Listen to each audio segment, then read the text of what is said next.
तो शुरुआत करते हैं अब विल इटर्नल एपिसोड 46 की। 3 दिन बीतने के बाद जो ब्लड फ्लो सेक्टर डिसेबल होते हैं वो सारे फ्लाइंग शिप पर होते हैं बाहर। फिर वहाँ पर सॉन्ग जुवान पहुँचती है और वो सबसे बोल रही होती है कि इस बार हम लिक्शी सेक्ट 2 वजह से जा रहे हैं। पहली वजह कि हम पीस टॉक के लिए जा रहे हैं और उसके लिए हमारे साथ में एंसेस्टर भी जाएंगे। दूसरी वजह यह है कि हमें बायशजन की पावर के बारे में पता लगाना है। अचानक से वहाँ पर बिजली कड़कना स्टार्ट हो जाती है और बहुत तेज हवाएं चल रही होती हैं। फिर वहाँ पर एंसेस्टर आते हैं और वो सॉन्ग फैमिली के एंसेस्टर होते हैं। जब शाओ वजन एंसेस्टर का किलिंग ऑरा फील करता है तो फिर वो बोल रहा होता है कि ये तो वूजी एंसेस्टर भी ज़्यादा पावरफुल हैं। कुछ देर बाद वो सारे रवाना हो जाते हैं तो फिर शाओ वजन अपने मन में बोल रहा होता है कि मैं काफ़ी टाइम बाद अपने घर पे जा रहा हूँ, मुझे काफ़ी स्ट्रेंज लग रहा है ऐसे जाना। पता नहीं मेरे सारे फ्रेंड मुझे पहचान पाएंगे या फिर नहीं। वहीं पास में सीनियर डिसेबल भी होता है तो फिर शाओ वजन उसे देख लेता है। फिर वो उसका नाम बिगाड़ रहा होता है ताकि वो उसे टीज कर सके। सीनियर डिसिपल ये जांग यानी कि शाओजन से बोल रहे होते हैं कि अभी तुम्हारे पास सिर्फ थोड़ी सी सोर्स स्पिरिट है और उसमें तुम इतना एटीट्यूड दिखा रहे हो, मुझे यकीन है कि बहुत ही जल्द तुम डिस्ट्रॉय हो जाओगे।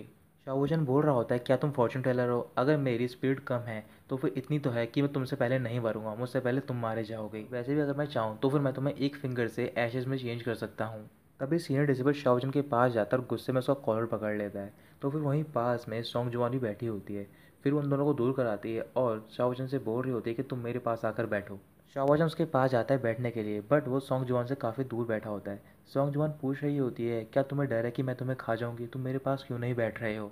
शाओजन कुछ भी नहीं बोलता। फिर सॉन्ग जुआन उसकी ओर देखती है और उससे बोल रही होती है कि तुम मेरे करीब आकर बैठो। शाओजन थोड़ा करीब जाता है सॉन्ग जुआन के बट अभी भी वो काफ़ी दूर होता है। फिर वो सॉन्ग जुआन से बोल रहा होता है कि आज तुम बहुत ज़्यादा ब्यूटीफुल लग रही हो। सॉन्ग जुआन बोल रही होती है तुम्हारी टंग काफ़ी फ्लुएंट हो गई है, क्या मैं शिव में से भी ज़्यादा ब्यूटीफुल लग रही हूँ? फिर शाह बच्चन अपने में बोल रहा होता है कि ये बार बार इस टॉपिक को क्यों ले आती है, मैं पहले एक्सप्लेन कर चुका हूँ कि उसके और मेरे बीच में कुछ भी नहीं है। दुनिया में सबसे मुश्किल काम है कि एक वुमेन के माइंड को रीड करना।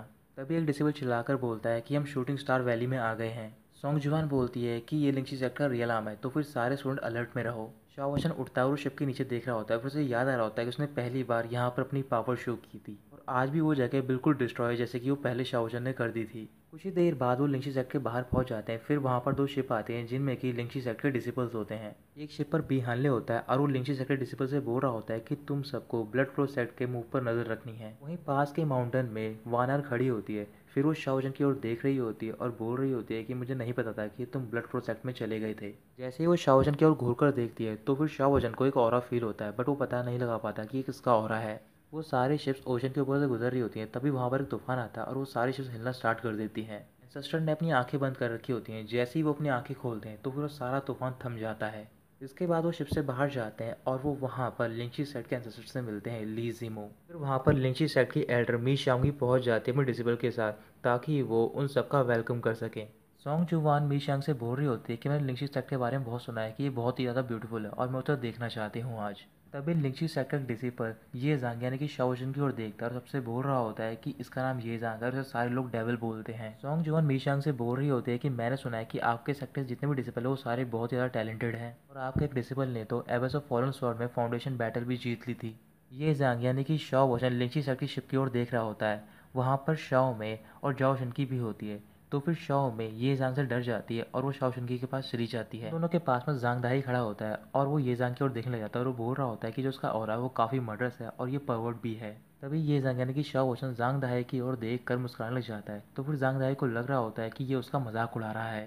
सॉन्ग जुआन मी शांग से बोल रही होती है कि मेरे कई सारे डिसेबल शाओ वजन को एडमायर करते हैं, अगर तुम्हें कोई प्रॉब्लम ना हो तो फिर क्या तुम उसे इंट्रोड्यूस करवा सकती हो? मी शांग माफ़ी मांगती है सॉन्ग जुआन से और बोल रही होती है कि आप काफ़ी अनलकी हो क्योंकि शाओ वचन अभी ट्रेनिंग में और वो यहाँ पर नहीं है। ये सुनकर शाह वचन मुस्कुरा रहा होता है और वो अपने मन में बोल रहा होता है कि कोई पता नहीं लगा पा रहा है कि मैं उनके सामने खड़ा हूँ। फिर कुछ देर बाद जो ब्लड फ्लो सेक्ट के डिसेबल होते हैं वो सॉन्ग जुआन के साथ लिंक्सी सेक्ट के अंदर जाते हैं और वो उसकी तारीफ कर रहे होते हैं क्योंकि वो सेक्ट बहुत ज़्यादा ब्यूटीफुल होता है। सॉन्ग जुआन मीशांग से बोल रही होती है कि अगर हम यहाँ तक आ गए क्या आप हमें शाह वचन का घर दिखा सकती हो? वहीं पास में सीनियर डिसेबल भी खड़ा होता है। तो फिर मी शियांग उसकी ओर देखने लग जाती है और वो सॉन्ग जुआन से बोल रही होती है कि जो डिसिपल है वो एक तायुस्ट है। तो फिर मुझे पूरा यकीन है कि इन्हें डिटेक्शन टेक्निक आती होगी और उससे ये पता लगा सकते हैं शाओजन के घर के बारे में। सीनियर डिसेबल बोल रहा होता है कि भले ही मैं फाइट में अच्छा नहीं हूँ बट पूरे ब्लड फ्लो सेट में मुझसे अच्छी कोई यूज़ नहीं कर सकता डिटेक्शन टेक्निक। फिर वो डिसिपल अपनी डिडक्शन टेक्निक का यूज़ करता है। वो एक स्पिरिचुअल बटरफ्लाई बनाता है और लिंक्शी सैक में भेज देता है ताकि वो शॉ वचन के घर को ढूंढ सके। बटरफ्लाई के जाने के बाद फिर वो डिसिपल एक कंपास निकालता है और डायरेक्शन का पता लगा रहा होता है। वो बटरफ्लाई जैसे ही शाओजन घर के पास जा रही होती है तभी वहाँ पर एक बहुत बड़ी फॉर्मेशन होती है। वो फॉर्मेशन को ब्रेक करने की कोशिश करता है बट फॉर्मेशन ब्रेक नहीं होती बल्कि सीनियर डिसिपल के मुंह से ब्लड भी निकलने लग जाता है। इसके बाद सीनियर डिसिपल बोल रहा होता है कि मैंने डायरेक्शन का तो पता लगा लिया है बट मैं चाहूँगा कि आखिरी स्टेप ये जांग करे। ये जांग यानी कि शाओजन थोड़ा सा हैरान हो जाता है। फिर डिसिपल बोल रहा होता है क्या तुम ये टेक्निक भी यूज़ नहीं कर सकते हो। शाओ पोशन अपने मन में बोल रहा होता है कि ये मुझे एम्बेरस करना चाहता है बट इसे पता नहीं है कि मैं यहीं पर रहता था और मैं यहाँ पर सारी चीज़ों के बारे में जानता हूँ। शाओजन सबसे बोल रहा होता है कि मैं पता लगाने को तैयार हूँ, अगर मैंने ऐसा कर लिया तो फिर तुम क्या करोगे। फिर सीनियर डिसिपल बोल रहा होता है कि अगर तुम ऐसा करने में कामयाब हुए तो फिर मैं तुम्हारा सर्वेंट बन जाऊँगा। ये जान यानी कि शाओ वचन कुछ सेकंड के लिए अपनी आंखें बंद करता है फिर आंखें खोलता और बोलता है कि सारे लोग मुझे फॉलो करो। फिर वो उन्हें फॉरेस्ट के अंदर लेकर जाता है जहाँ पर कि उसका घर होता है बट उसका घर टूट रखा होता है। फिर वो सबसे बोल रहा होता है कि ये शाओ वचन का घर है। सीनियर डिसिपल हंस रहा होता है और बोल रहा होता है क्या तुम हमारे साथ मजाक कर रहे हो, ये तो घर टूटा है और वैसे भी यहाँ पर जंगल है, यहाँ पर कौन रहता होगा। फिर सॉन्ग जुआन मीशांग से पूछ रही होती है। मीशांग बोल रही होती है कि ये जांग ने बिल्कुल ठीक बताया कि यही शाओ वचन का घर है। फिर शाओ वचन सीनियर डिसिपल से बोल रहा होता है कि मैंने पता लगा लिया उसका घर, अब तुम्हें कुछ कहना है मुझसे।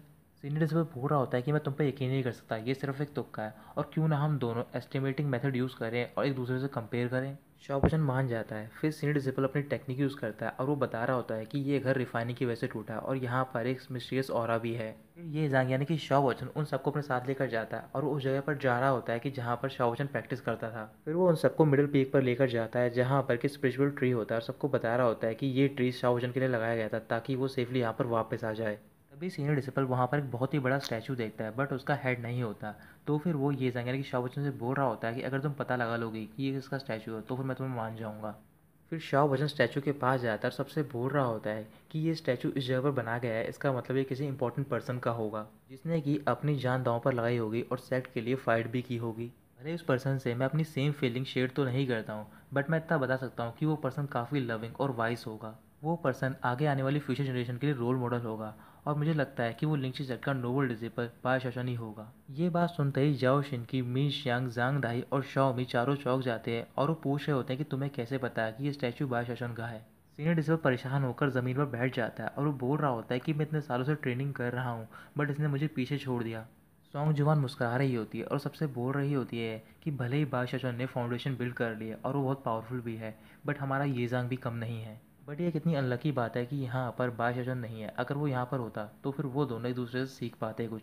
फिर उसके बाद जो लिंक्शी सेक्टर डिसिपल होते हैं और जो ब्लड फ्लोर सेक्टर डिसिपल होते हैं वो आपस में बहस करने लग जाते हैं। तभी एल्डर मीज यांग जांग दाई की ओर देखती है। फिर जांग दाई आगे जाता है और वो ये जांग से मिल रहा होता है। जांग दाई ये जांग यानी कि शाओशन से बोल रहा होता है कि तुम्हारी एस्टिमेशन टेक्निक तो काफ़ी अच्छी है बट क्या तुम किसी पीपल को एस्टिमेट कर सकते हो।